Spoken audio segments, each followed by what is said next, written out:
All right, for some reason, the lecture that went with this disappeared. So we're going to talk about some different stuff here.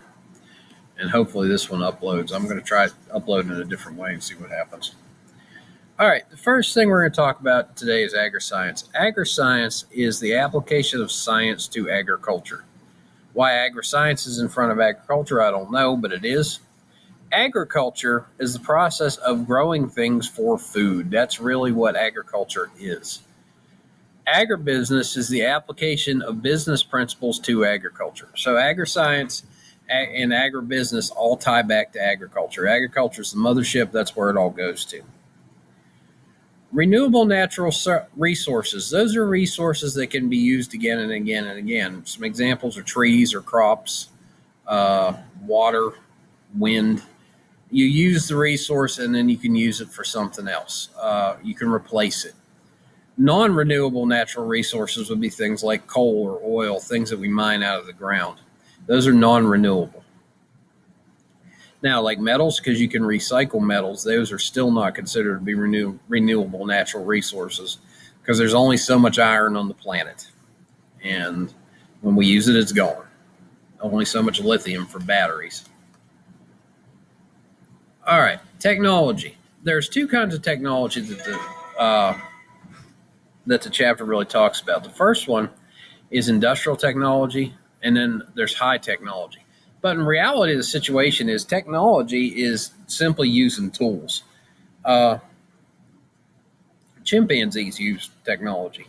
They use sticks to dig around in ant hills to get the ants out. That's using technology. Now, are chimpanzees designing iPhones? Not really. But they're still using technology.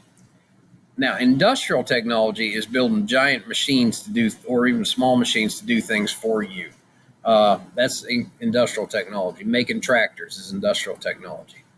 High technology is what most people in this area consider to be technology, period. Anything electronic. Electronics are high technology. That's the kind of thing that they consider to be technology. But the reality of the situation is technology is simply using tools. It's just a matter of what kind of technology you're using. All right. Agriscience is everywhere in our civilization. Our society is highly mechanized. We have machines to do everything. There's machines to make Q-tips. There's machines to purify water. There's machines to make iPhones. There's machines to do whatever. And we have machines that make machines. So our society is highly mechanized. If we didn't have this mechanization, we wouldn't live in the society that we live in. So the machines that we have to make the parts that make the tractors, that's all part of our mechanized society. We have machines that dig the raw materials out of the ground and use it to make other stuff. Agriscience is everywhere in the United States. Agriscience is all over the place. We've got plants, animals, food crops, rural urban areas in the United States and beyond, into professional fields and media. Agriscience exists all over our planet.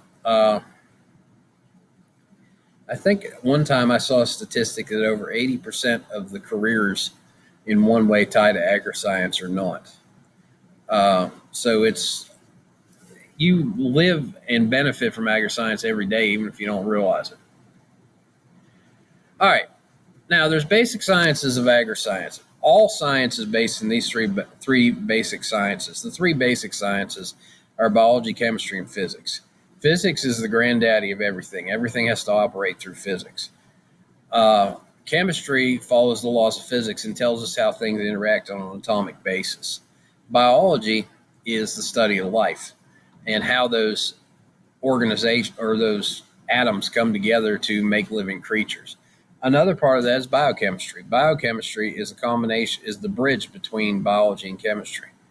And what can we do as far as using chemistry to modify living creatures? That's also biochemistry.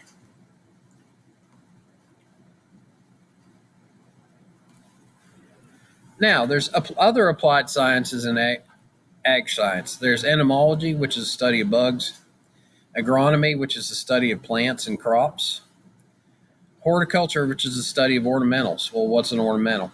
An ornamental is plants that we grow for the looks. It's kind of crazy. The state of Texas and the state of Virginia, their number one crop used to be corn. It's actually now turf grass. The number one crop in the state of Texas is not cows, it's turf grass, which is amazing to me. Uh, Farmers, there's really only about 2% of the U.S. population right now is production farmers. That's what they do all day, every day. There's a smaller percentage of non-production or basically not full-time farmers. That's probably bigger. That's probably about 10 to 15% of the population. But still, let's call it 15%. 15% is feeding the other 85% of the planet, or, well, the planet, and feeding the other 85% of the United States. So. Animal sciences is everything from taking care of the pet monitor lizard that got loose in Walker to dogs and cats or cows or whatever. Veterinary falls under animal science. Breeders fall under animal science. Anything where they're doing anything with animal sciences is taken care of.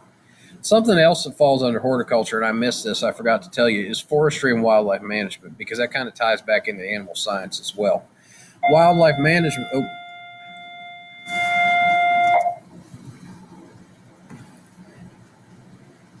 I'm going to have to, I'll just push through it. Let me go back. I'm sorry. Bell rang and messed me up. Just because the bell rang doesn't mean you get to quit listening, though. All right. Agricultural economics, that really goes back to agribusiness. How does everything work as far as agriculture? I am not an agricultural economics expert. I wish I was. If I was, I'd be rich, but I'm not. But it's how economics and everything ties together with agricultural economics. All right, now, the scientific method. The book talks about the scientific method, and the scientific method is the same, but it's different in every single science class you're ever going to take. The first thing we've got is a problem statement. We identify the problem. What's wrong? The next thing that we do is we form a question. After we form a question, we form a hypothesis. Then we design an experiment, we do the experiment, and we record the results. It's all the same thing. It's just different ways of saying things. The way your textbook says is identify the problem, review the literature, see what other kind of research other people have done to take care of this. Form a hypothesis. A hypothesis is a big, fancy scientific term for an educated guess. Make an educated guess, and then prepare a project proposal. That's basically the same thing as designing an experiment. And then we design the experiment, and we go from there. Collect the data, draw conclusions, and prepare a written report. That is all part of the scientific method. Oh, it turned blue for some reason, and then it went away. Dadgummit. It quit. Stupid thing. All right, and we're back. Agriscience is a career. Agriscience is actually a pretty good career. There is a huge need in the fields of agriscience. And the thing is about agriscience, it's such a giant career field. Of course there's a need. It's everything from a carpenter to a dietitian. If your career can somehow be tied back to agriscience, it's considered to be an agriscience career. Overall, there's a huge need in the industry. In the early 1990s, they forecast a shortage, and it's been short ever since. Like I said, remember, 2% of the country participate as production farmers, but over 80% of the country has a job that ties back into agriculture one way or the other. There's a steady demand for ag science graduates. Now, some fields there's greater demand than others. There's more construction jobs out there right now than there are agronomist jobs, but there are jobs available in agriculture. And something that's different than it's happened in the past, because there's a shortage, it's actually helped a lot of people out. When there's a shortage, you got to pay more if you got people that you got to do stuff. So there's higher salaries and there's a better job variety.